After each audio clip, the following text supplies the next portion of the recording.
All right. Moving along here on episode 2 of 8 Dimensions of Mind, the history of the 8 circuit model. Now, the history of this model is going to start with Timothy Leary. Now, when I bring up Timothy Leary around most people I know, there's kind of this eye roll, LOL, isn't he the charlatan guru from the 60s? And certainly there could be some truth to that.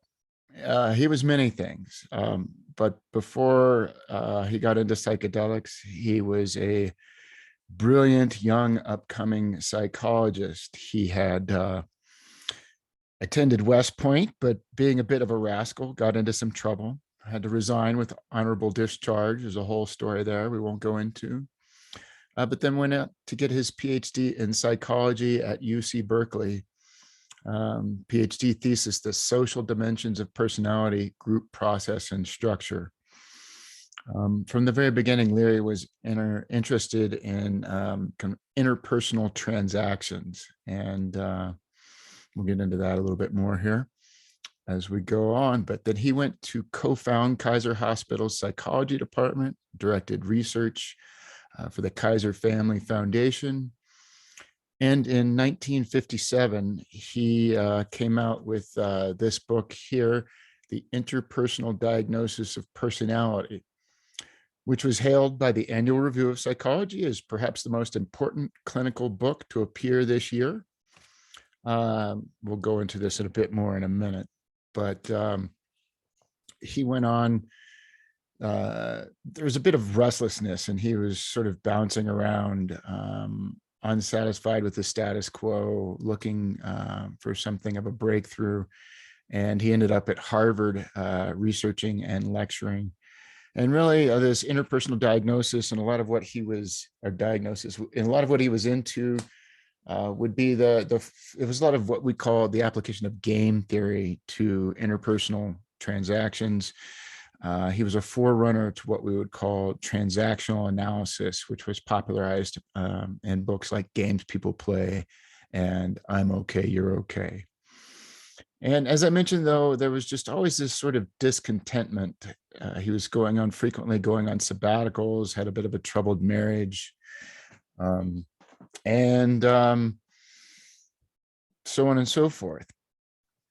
So, but let's talk a little bit about this interpersonal diagnosis of personality. And there's a busy slide here, but when I read this book, I see a real emphasis on the scientific method.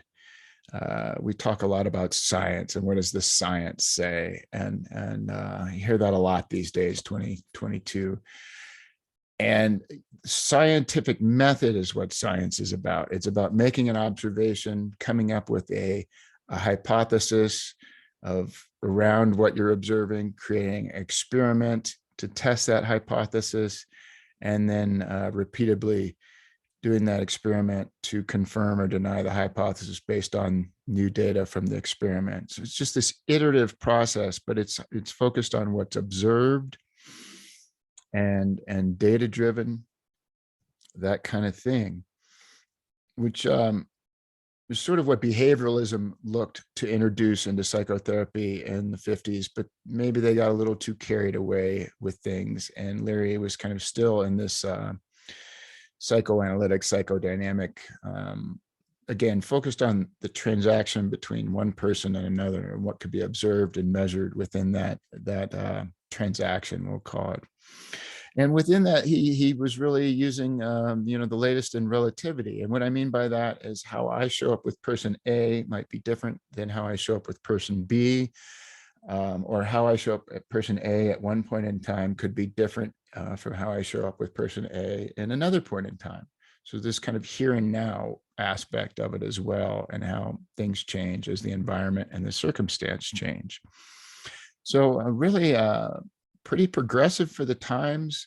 In his biography of Timothy Leary, I Have America Surrounded, John Higgs, the biographer, put some key points in what was original about the interpersonal diagnosis of personality. Leary argued that the definition of normality in psychological therapies was nothing more than a reflection of white middle-class values of the majority of psychologists. Now, this is really taken hold in the last decade. Just the idea that our culture that we come from influences our bias, and that the majority of psychologists come from a white middle-class culture. And that is really skewing our perspective on things, because we have a unique perspective as part of our culture. Just now really starting to take hold within the community here, 60 plus years later. Two here, what is it? Claimed that the profession was too hung up on symptoms when it should have been analyzing the patient's environment and circumstances. Too often what was considered abnormal, neurotic, or psychotic behavior was a healthy pro-survival adaptation or adoption of an individual to an unhealthy situation.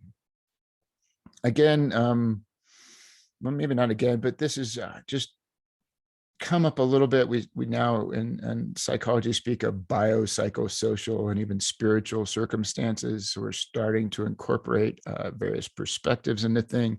This is really highlighting the need to take into account one's environment. And as we get a little further along into science, as I go into the detail, maybe next week in the overview of the model, we'll talk about epigenetics. And epigenetics basically says this whole idea that nature versus nurture is just a completely obsolete argument. These things, genetics and environment, are completely interdependent. The environment has a huge influence on what genes are expressed and what genes are suppressed, and they're completely interdependent. Bottom line, we're hugely influenced by our environment. And something Leary was bringing up again 60 years ago, we're just starting to understand the biology of that and how that works. So again, Leary, way ahead of his time, argued that ultimately a patient is not a victim and should not be encouraged to seek a cause of their problems which they can blame. Instead, they must accept responsibility for their lives and their own reactions to the situations in which they find themselves. So again, way ahead of his time. I'm not going to say I'm a scholar in the field of psychotherapy, but my take is that this has crept into the field slowly, and that we might even be seeing a reversal of this thing in the field of psychotherapy. And yet, well, certainly in Gestalt therapy, we're taught to, and that comes from the 70s, and we're taught in Gestalt therapy, how do we take ownership of our reactions? But Gestalt therapy is far from taking over the mainstream. Where I see this maybe the most prominent might even be in life coaching, where that's really almost a given in life coaching, versus therapy may not be such a given, depending on who you're working with as a patient or a client. And finally here, this wasn't necessarily from Interpersonal Diagnosis of Psychotherapy, but from the next book he was going to write that never really got written. I think it was called The Existential Transaction, was the proposed title. Argued that the psychologist himself should not try to be a neutral observer. He had to become involved with the patient and be prepared to be changed by the process as much as, or even more than, the patient. I would say this is the most radical of these four ideas, and there's a huge amount of resistance still today in going along with this. We talk in psychology about transference and countertransference, which would be transference is kind of what the client projects or patient projects onto the therapist, and countertransference is what the therapist projects onto the patient. And this is not talked about a lot. I will say in Gestalt therapy, we're trained that when the client shows resistance, it's up to us to take a different approach to get around that resistance. You hear a lot like, oh, I have a resistant client. Well, no shit. Who isn't, to be honest? And really the immediate thought of a Gestalt therapist should be, oh, I got resistance. What do I need to do as the therapist to show up differently and approach this differently so that we can work around this resistance and get to what's underneath? And that's only a small part, I think, of what Leary's arguing here. We also see an attachment psychotherapy, attachment-driven psychotherapy, where the modern attachment science is informing how we show up with our clients, that they're really taking this sort of thing into account, that it's sort of the messiness of relationship where the magic happens a lot of times in therapy, and it's up to a skilled clinician to navigate that messiness with the client and guide them both through. So bottom line, these points that Higgs sees in the book, or someone informed Higgs about, really are, again, where Leary is just way ahead of his time. So I put this in context of what Leary is into before he gets into psychedelics. And here we go. So Leary has always kind of wanted to create a new model, new map. He was nicknamed Theory Leary. He was always discontent, looking for more, to create these new maps and models of that can be useful and can help us get better outcomes in psychotherapy treatment. And along comes psychedelic mushrooms. A colleague of his went down to Mexico and experienced this phenomenon, and Leary made his way down to Mexico in August of 1960 and tried psychedelic mushrooms, in which he said he learned more about his brain and its possibilities and more about psychology in the 5 hours after taking these mushrooms than the preceding 15 years of studying and doing research. So opened him up to some new realms, you might say. And I think, being who he was, he immediately started creating models for these non-ordinary experiences. And the first really complete thought we see in this realm is an essay that was printed in the Psychedelic Review in 1964 called The Seven Tongues of God. And I'll throw a link to that in the notes here. It's not real. It's just kind of a proto 8-circuit model. It really just kind of touches in on his thinking at the time, which is still a long way off from a fully developed model. But it kind of gives hints at where he was going. It's just kind of an interesting read. And again, I think things really started to take shape in the early 70s. Leary got into a lot of trouble with the authorities, let's say, was thrown in prison, escaped from prison, and went to exile in Tunisia. And it's there he ran into this British poet, Brian Barrett, and they were running around the desert, having wild experiences and comparing notes. And I think, Leary is kind of this scientific psychologist, philosopher, and along comes this British poet having similar experiences, but expressing them in a different language. And they were sharing notes and really kind of, oh, this is this kind of experience of bliss and and this is another kind of experience of like oneness with the universe. And from this collaboration, the 8-circuit model as we know it today started to take shape. I think you can see that in a book he wrote in 1973 called Neurologic, which only has 7 circuits in it, but it's really kind of the first real concrete take on what we know as the 8-circuit model. Now, the authorities caught up with him, and Leary ended up spending a few years in prison in California. And that's where Robert Anton Wilson came along and visited him and wrote to him as often as he could. And a lot of their dialogue was on this 8-circuit model. And you can see a lot of this in the new release book, The Starseed Signals, where Wilson, this is kind of a lost book that never got published, was discovered deep in the Discordian archives, which is another story. You can, if you go to the Hilaritas podcast on Adam Go Rightly, you can hear some of the backstory of how this book was discovered. But kind of a long lost book that's recently been released, 2020, that it's Wilson talking a lot about his dialogue with Timothy Leary and how a lot of these non-ordinary experiences, well, a lot of life occurs on a spectrum. And it becomes, where do you draw the lines in this spectrum so that you can create some categories where you can talk about these things? And it's hard enough that these non-ordinary experiences often defy words.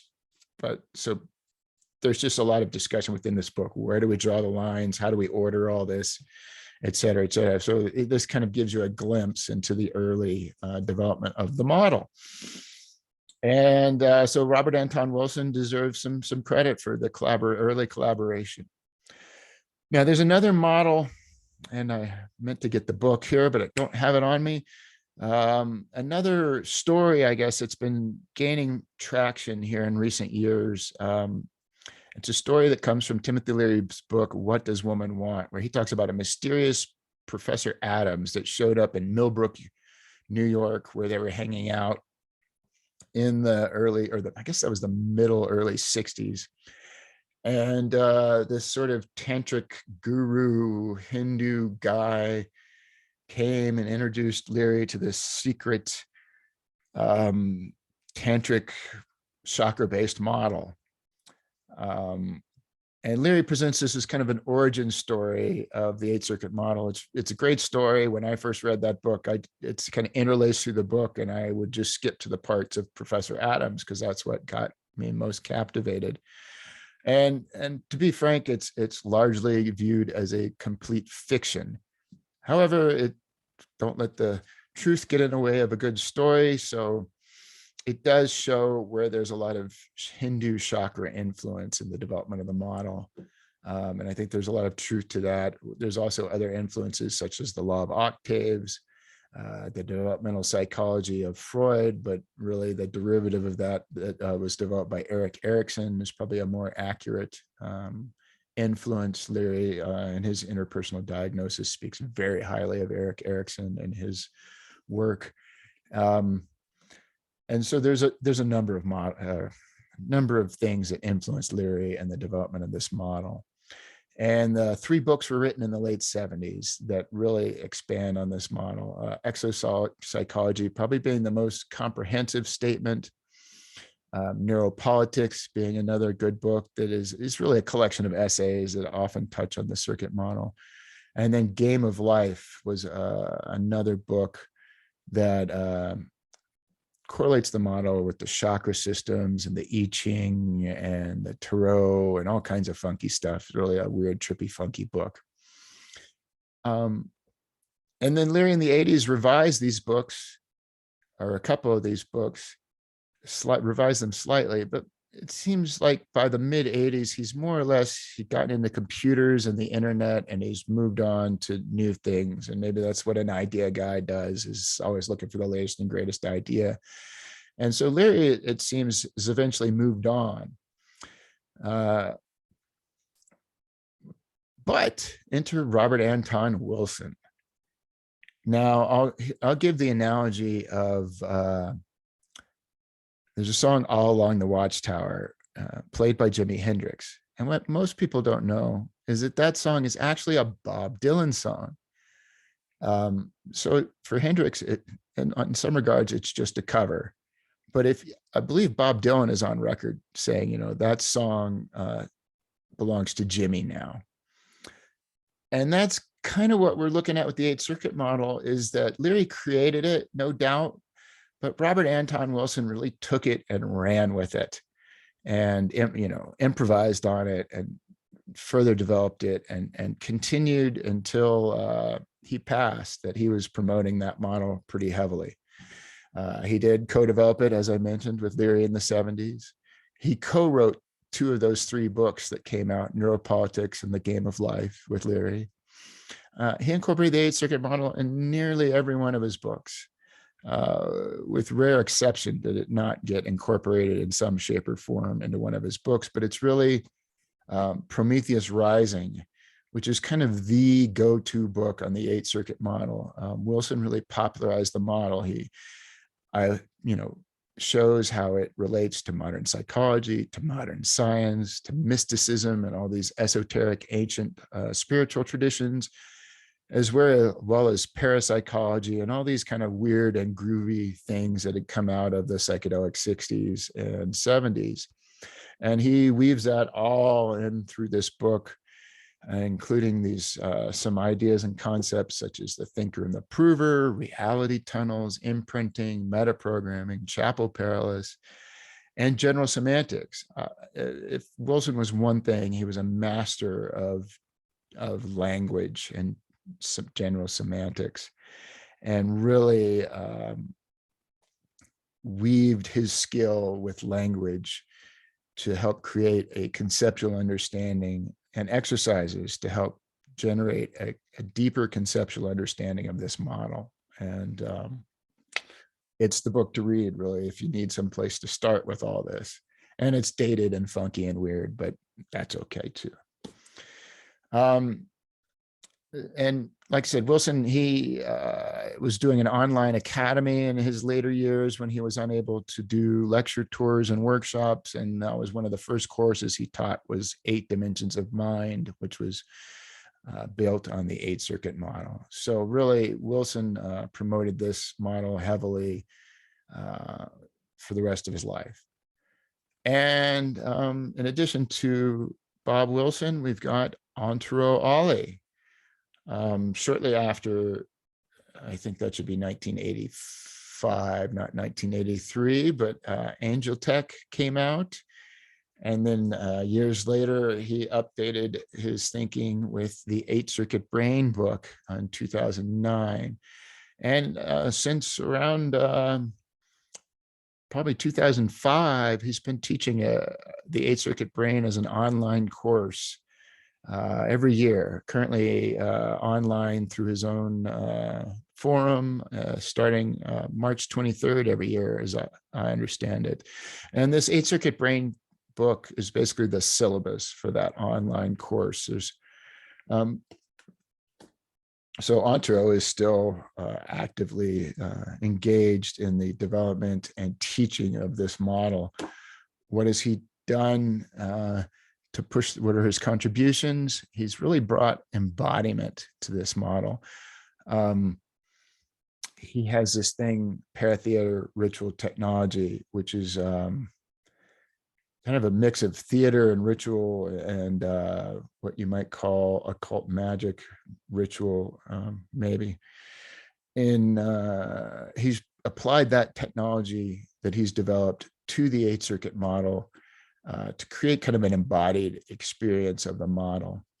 He's also taken some of the relationships that a lot of us have seen between upper and lower circuits and developed that out into a deep relationship between upper circuit shocks and lower circuit anchors, which is, again, lower circuits being 1 through 4 and upper being 5 through 8, and something we'll dig into later as we move along. And in addition to all that, he really has continued to write and develop the idea of chapel paralysis and how it integrates with this model, and the 3 substages of intelligence, or 3 substages of each circuit or dimension, which we will get into as well as we move forward.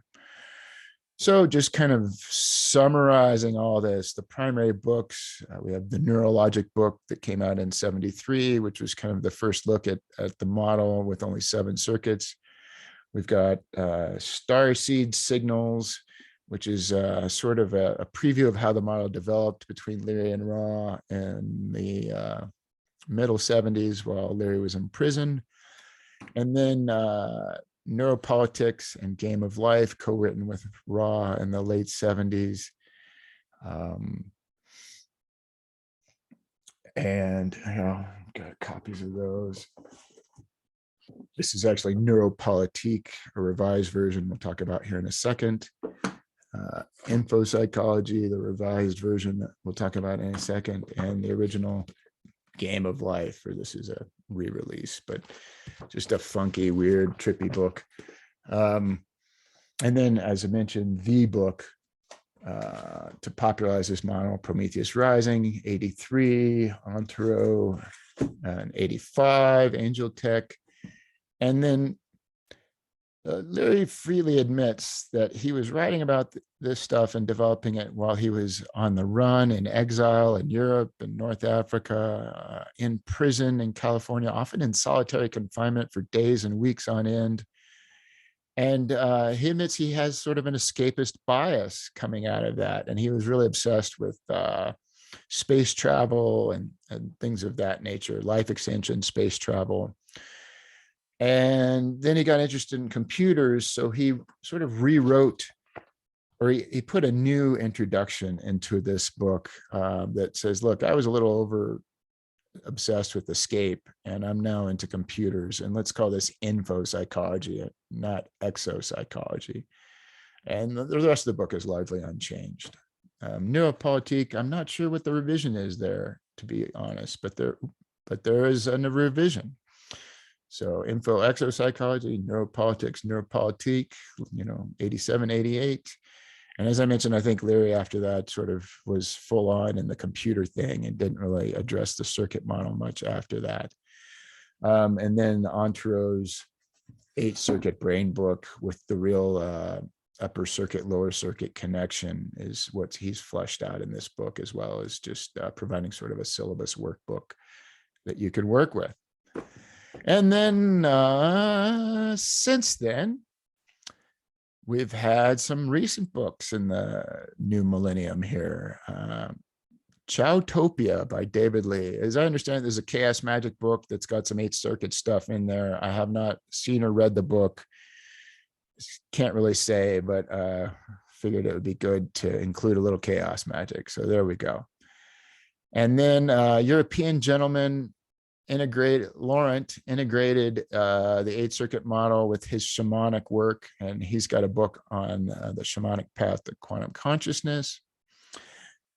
Douglas Wingate, a traditional Chinese medicine practitioner up in Portland, integrated the 8-circuit model with his traditional Chinese medicine work and created a book. It's a pretty technical book, really, to be frank, probably more written for the traditional Chinese medicine practitioner than the layman trying to understand the 8-circuit model, but very noteworthy book. And finally, we have James Heffernan's Non-Local Nature, and James really expands on the upper circuits, the non-ordinary transpersonal circuits, in a pretty cool way, particularly circuits 6, 7, and 8. And so that's that. I've been working on or writing some things for Bobby Campbell's Maybe Day the last 2 summers. And that's more of what we're going to go into as we go further. Next week, I will be doing a broad scope overview of the model, and then going circuit by circuit through the model and how I see it in connection with modern science, modern psychology, and really further expanding on Antero's upper lower circuit correlations as well, and creating a relational perspective for the whole model. So that's it. Thanks for listening, and we'll catch you next week. Bye.